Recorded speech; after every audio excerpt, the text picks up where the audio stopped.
My name is Colin Liddell, and I'm bringing another story from our local history. And today I'm going to talk about what was possibly the first flight in Britain. It features John Donne, who was born in 1875 and became a soldier, a respected mathematician, a philosopher, and an aeronautical designer, as well as an expert in dry fly fishing. However, it was his work as a pioneering aeroplane designer that brought him to Glen Tilt in the early years of the 20th century. Donne had been experimenting with flying machines since 1900. At first, he made a great number of small test models. In 1904, just 1 year after the Wright brothers' famous first flight at Kitty Hawk in North Carolina, Donne had moved beyond models and built his first aeroplane by hand. He was keen to create aerodynamically stable aircraft. The War Office expressed interest and ordered tests of his machine, but specified that these must be conducted in secret. A location was sought, and it was soon decided that the hills above Blair Athol would be eminently suitable and perfectly secret. The plane was driven north by road and was assembled on the grassy plateau of Dalgin Ross up Glen Tilt in the summer of 1907. It was tailless, had backward sloping wings at a 32-degree angle, and incorporated aerodynamic ideas from the Zenoa leaf of the cucumber family. The machine was very stable, at the expense of speed and manoeuvrability, and this is why it was not in fact chosen by the War Office for combat purposes.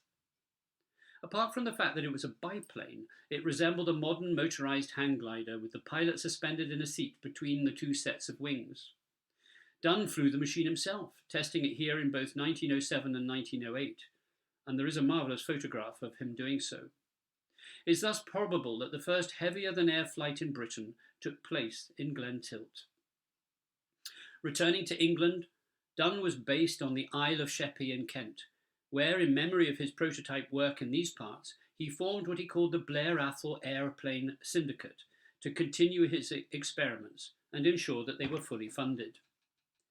By 1910, Donne's prototype was more powerful and stable than his earlier prototypes, and in time it was transformed into what became known as the Burgess-Dunne plane, built from 1914 onwards to Donne's design by Burgess, an American boat and aircraft builder. The length of the aircraft was now 8 metres, its wingspan 14.3 metres, and its weight 635 kilos. The plane's design made it very sensitive to crosswinds, and even a 10% off-heading breeze could make for a tricky landing. And in response, Burgess added floats so that as a seaplane, crosswinds would not affect its landing to the same degree. The second Burgess-Dunne plane to be built was bought by the Canadian Army and became Canada's first military aircraft. The US Navy followed suit with an order for 6, but most of these were destroyed in a factory fire before delivery. In 1999, Barry McKercher of Ontario built a working replica Burgess-Dunne plane, which is now on display in the 8th Wing RCAF Municipal Museum in Astra, Ontario, Canada.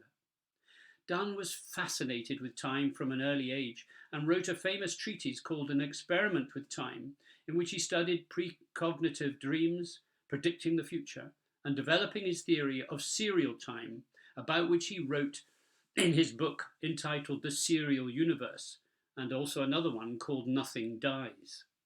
Donne also became involved in J.B. Priestley's play Time and the Conways, which featured his theories.